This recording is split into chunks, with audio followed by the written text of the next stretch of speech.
I say that London is like New York if it was clean, more polite, and slightly more boring. One of the big differences I think in the UK community, like non-poets, the path to eating off your poems in the United States and UK are very. Would you go back? Would you go back to London?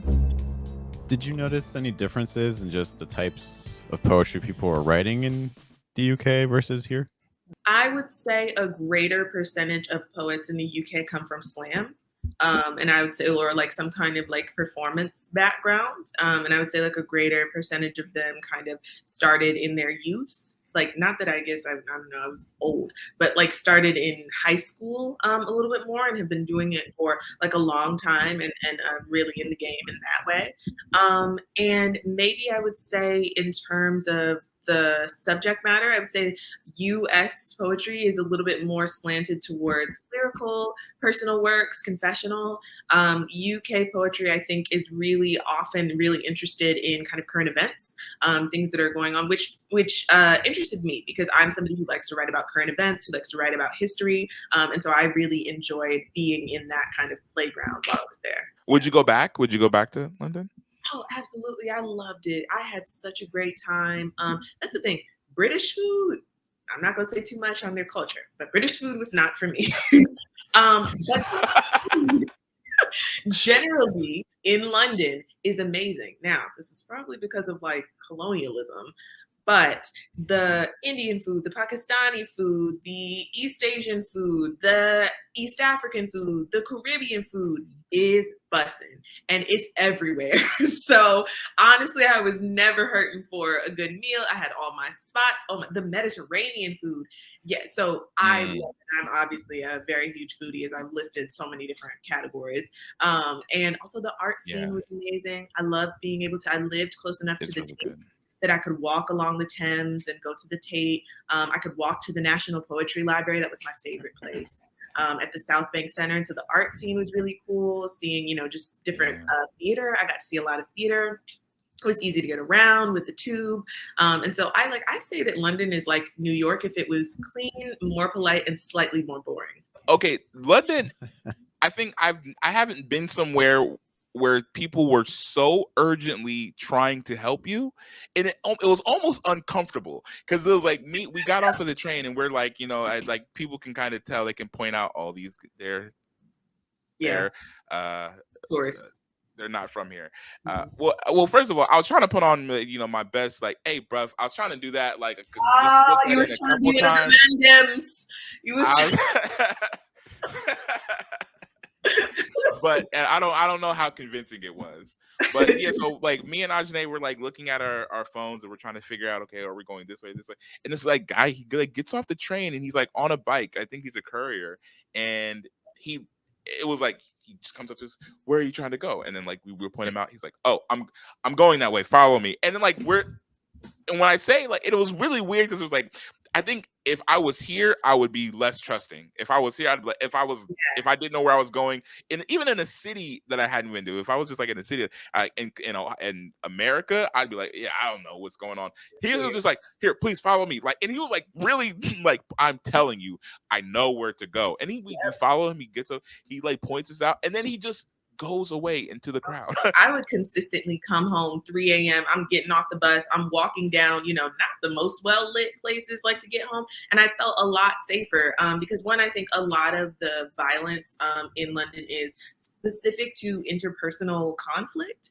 Whereas in America, right, you have to worry about more random acts. That was at least my experience with it. And then also, again, they don't have guns. So it's like, do you feel like that mindset or that kind of that maybe relief kind of affects your creativity in a way? I think it definitely made me less nervous to explore, less nervous to like go out and do different things that I then made their way into some of my writing at some point. Did you ever go to what is it? Apples and Snakes? Is that or is that the brand? Yeah, I went to Apples and Snakes. We also had these things called rap parties.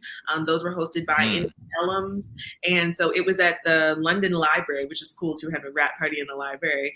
But so people would read 2 poems. Each poet that was scheduled would read 2 poems. And then they would play a song, and it had to be hip hop or rap that kind of spoke to the vibe of it. And then people would dance and vibe out a little bit. And then we would get more poems. And that was really fun. We didn't get a chance to go to one of those. And I was like, we're in London, like we have to go to an open mic, like we have to at least go to an open mic. And Yeah. that was a really, and I don't know if you experienced a lot of open mics like that in the States. I think that it was one of the most refreshing things about it was there was I mean, I don't know, you were there like 200, probably 300, closer to 300. Like there was a lot of people there. A lot That's of people. firstly. Yes. And then the entirety of the premise of the open mic, when we're talking about poetry communities, I was like that is probably one of the more healthy. You have 300 people coming out to all support an open mic, and there's 100 people that are 100 or maybe more people that are signing up on the open mic, and only 10 people Yeah. are going to perform on this open mic.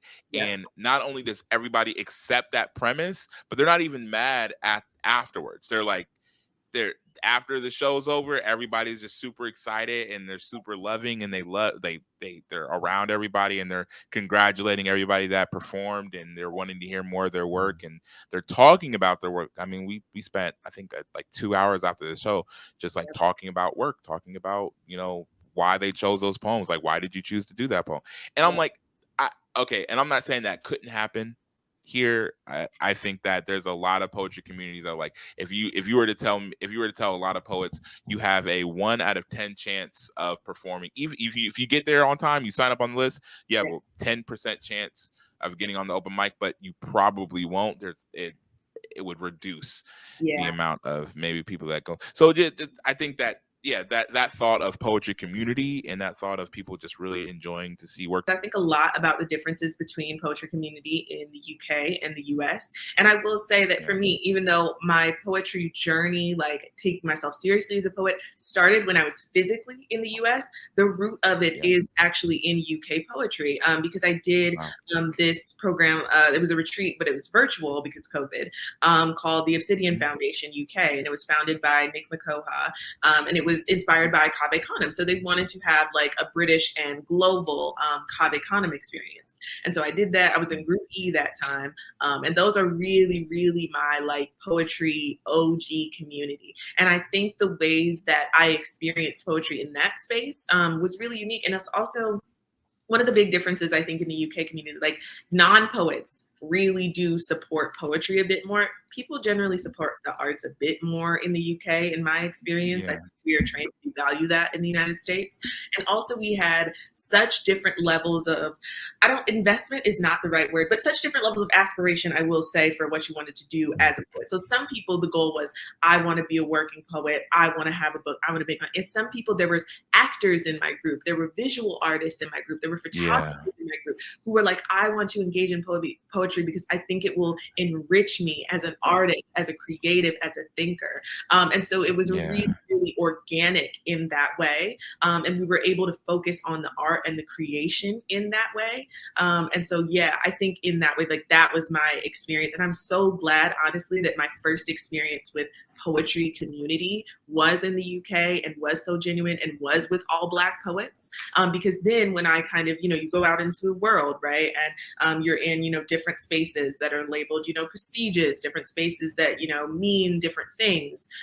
You always have a root to return to, or I always have a root to return to that was very genuine, extremely supportive. The path to eating off your poems in the United States and the UK are very. In the US, the path to eating off your poems is academia. You have to go through, you have to do that MFA, you have to, publish kind of the more academic journals. It's primarily, it leans towards the page, which to me slants towards academic writing, poetry, whatever.